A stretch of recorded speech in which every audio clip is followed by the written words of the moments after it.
स्वागत है आप सभी लोगों का न्यूज नेशन स्पोर्ट्स में। मैं हूं आपके साथ श्रद्धा पांडे। इंडिया और बांग्लादेश के बीच में 3 T20 मैचेस की सीरीज अब ऑलमोस्ट खत्म होने वाली है। इस सीरीज का आखिरी मुकाबला 12 अक्टूबर को खेला जाएगा हैदराबाद के राजीव गांधी इंटरनेशनल स्टेडियम में, जहां पर आप सभी लोग जानते हैं कि रन्स नहीं बनते बल्कि रन्स की बरसात होती है। पहला मुकाबला टीम इंडिया बांग्लादेश को हराकर आगे इन्होंने प्रवेश कर लिया था। उसके बाद पहले मुकाबले में 7 विकेट से बांग्लादेश को टीम इंडिया ने मात दी थी। दूसरे मुकाबले में 86 रन से टीम इंडिया ने बांग्लादेश को मात दी थी। अब तीसरे मैच में भी भारत पूरी तरीके से तैयार है बांग्लादेश को पछाड़ने के लिए और क्लीन स्वीप करने के लिए इस सीरीज को, यानी बांग्लादेश नागिन डांस करती हुई आपको एक बार फिर से नजर नहीं आएगी। आप सभी लोग जानते हैं कि जब भी बांग्लादेश की टीम जीतती है तो ओपोनेंट टीम के खिलाफ ये लोग अलग ही नागिन डांस करते हैं, लेकिन भारत इनको बहुत कम या फिर रेयर मौके देता है। बांग्लादेश की टीम को रेयर मौके देता है नागिन डांस करने का। इस बार भी वैसा ही होगा। भारत 2-0 से इस सीरीज में आगे है और बढ़त उन्होंने बनाई हुई है। अब खाली सूपड़ा साफ करने की देरी है। टीम इंडिया की बात करें तो टीम इंडिया में 3 से 4 चेंजेस हो सकते हैं तीसरे मैच के लिए, क्योंकि आप सभी लोग जानते हैं कि अभी टीम इंडिया के पास काफी वक्त है बेंच स्ट्रेंथ आजमाने का, यानी अपने खिलाड़ियों को आजमाने का, उनको एक मौका देने का।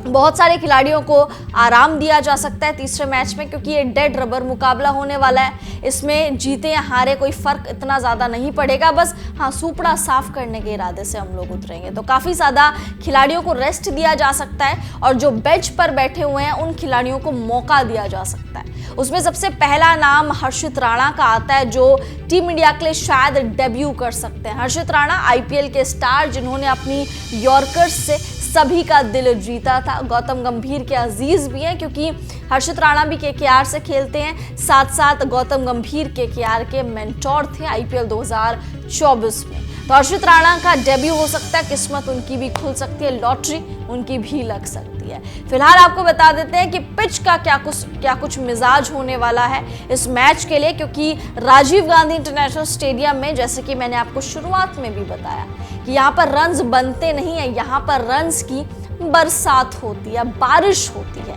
आपने IPL 2024 में देखा होगा 200-250 के रन्स जो है ऐसे ही बन रहे थे जैसे बच्चों का खेल होगा।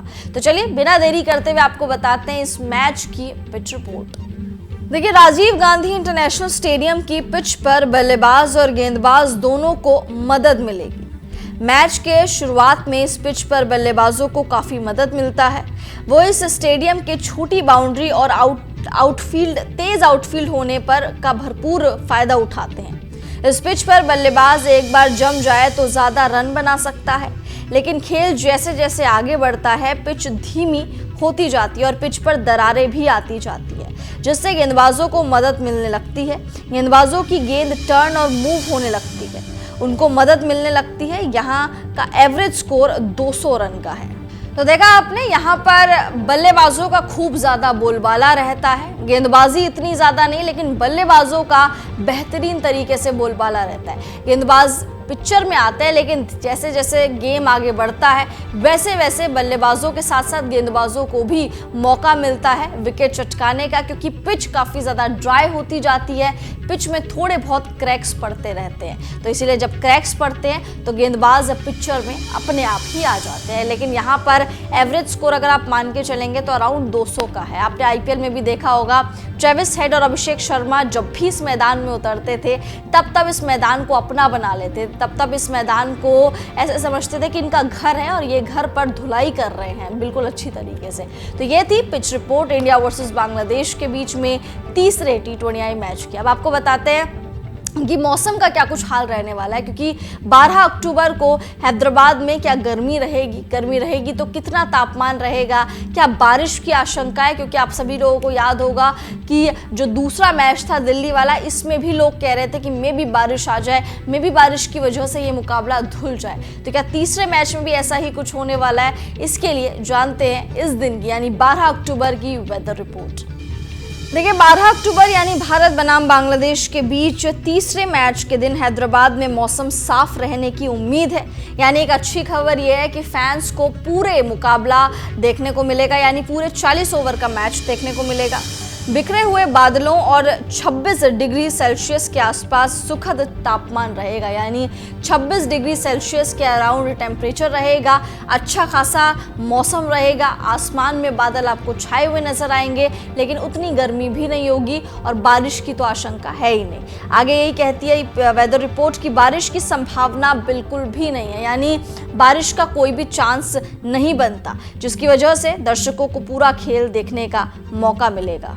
तो देखा आपने, ये कुछ थी वेदर रिपोर्ट, यानी मौसम भी साफ है, पिच भी बेहतरीन है। अब बचता क्या है? बचता ये है कि दोनों के बीच में कई बार ऐसी परिस्थितियां आई हैं कि भाई बांग्लादेश ने थोड़ा सा डोमिनेट करने की कोशिश करी है, लेकिन उतना डोमिनेट नहीं कर पाई है। दोनों के बीच में काफ़ी ज़्यादा मुकाबले भी हुई हैं। साथ साथ इस पिच की, इस मैदान की खास बात ये भी है कि 2022 के बाद से पहली बार भारत इस मैदान में उतरेगा इंटरनेशनल क्रिकेट खेलने के लिए और सुपड़ा साफ करने के लिए भी। तो दोनों के बीच में हमेशा से टक्कर देखने को मिलती है, लेकिन हेड टू हेड में भारत का जो पलड़ा है बांग्लादेश के ऊपर काफ़ी ज़्यादा भारी है। बांग्लादेश परेशान ज़रूर करता है भारत को, लेकिन जीत नहीं पाता है। अंत में जीत भारत की ही होती है। तो चलिए आपको बताते हैं कि हेड टू हेड क्या कुछ कहते हैं। इंडिया वर्सेस बांग्लादेश के बीच में कितने T20 मैचेस खेले गए हैं, जिसमें कितने भारत ने जीते हैं और कितने बांग्लादेश ने जीते हैं। देखिए इंडिया और बांग्लादेश के बीच में अब तक 16 मैचेस खेले गए हैं, जिसमें 15 में इंडिया ने जीत हासिल करी है और बांग्लादेश ने मात्र 1 में जीत हासिल करी है। आप सोचिए कितना ज्यादा डोमिनेंस रहा है टीम इंडिया का। तो देखा आपने, 16 मुकाबले हुए हैं, जिसमें 15 में भारत ने जीत हासिल करी है, यानी एक तरफा डोमिनेंस रहा है टीम इंडिया का हमेशा से बांग्लादेश के ऊपर। बांग्लादेश को सिर्फ एक ही में जीत का सामना करना पड़ा, अदरवाइज हार मिली है बांग्लादेश की टीम को।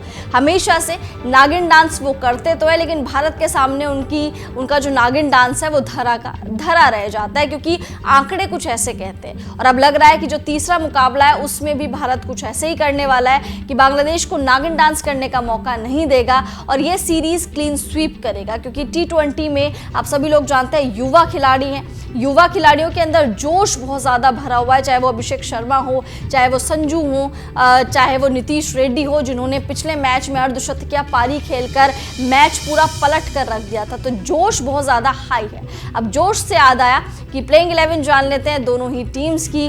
भारत की क्या कुछ पॉसिबल प्लेइंग 11 होगी बांग्लादेश के खिलाफ, और बांग्लादेश की क्या कुछ पॉसिबल प्लेइंग 11 होगी। भारत में काफ़ी ज़्यादा चेंजेस हो सकते हैं, क्योंकि आखिरी मुकाबला डेड रबर मुकाबला, यहाँ पर टीम इंडिया अपनी बेंच स्ट्रेंथ को काफ़ी बढ़िया तरीके से आजमा सकती है। तो चलिए आपको सबसे पहले बताते हैं भारत की पॉसिबल प्लेइंग 11 बांग्लादेश के खिलाफ।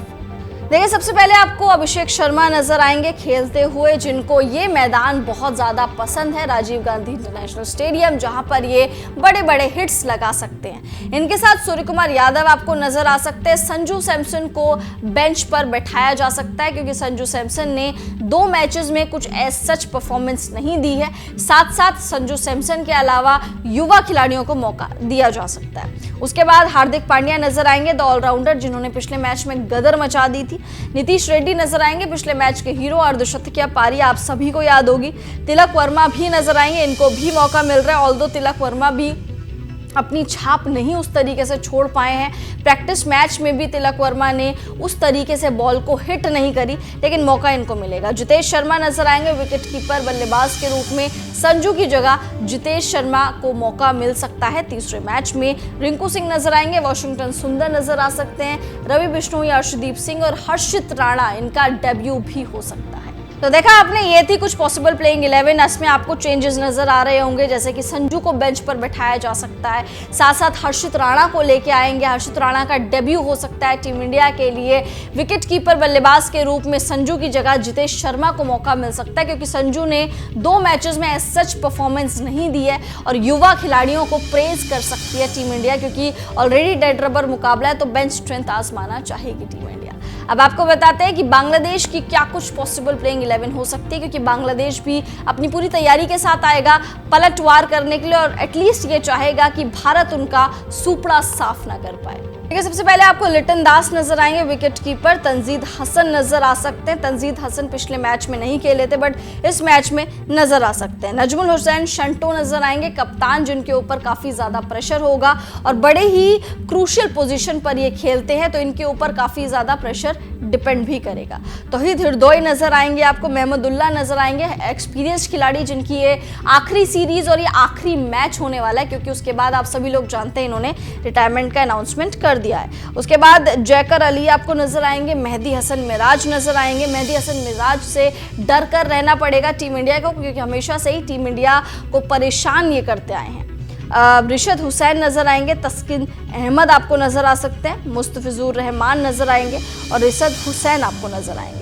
तो देखा आपने, ये कुछ थी पॉसिबल प्लेइंग 11 दोनों ही टीम्स की। टीम इंडिया की बात करें तो 2 से 3 चेंजेस आपको देखने को मिल सकते हैं। बांग्लादेश की बात करें तो आपको एक चेंज बस देखने को मिल सकता है, जो पिछले मैच में खिलाड़ी नहीं था वो इस मैच में वापसी कर जाएगा। तो बांग्लादेश भी चाहेगी कि एटलीस्ट हम सुपड़ा साफ होने से बच जाएं। वहीं टीम इंडिया चाहेगी कि एक बार फिर से डोमिनेंस अपना बरकरार रखे बांग्लादेश के ऊपर। अब आप कमेंट्स करके बताइए क्या लग रहा है, इस तीसरे मुकाबले में राजीव गांधी इंटरनेशनल स्टेडियम में किसका बोलबाला होने वाला है? यानी इंडिया का बोलबाला होने वाला है या फिर बांग्लादेश की टीम बाजी मार जाएगी? कमेंट्स करके अपनी राय मुझे इसमें जरूर दीजिए। न्यूज नेशन अब व्हाट्सएप पर खबरों की ताजा अपडेट के लिए न्यूज नेशन के इस QR कोड को स्कैन करें।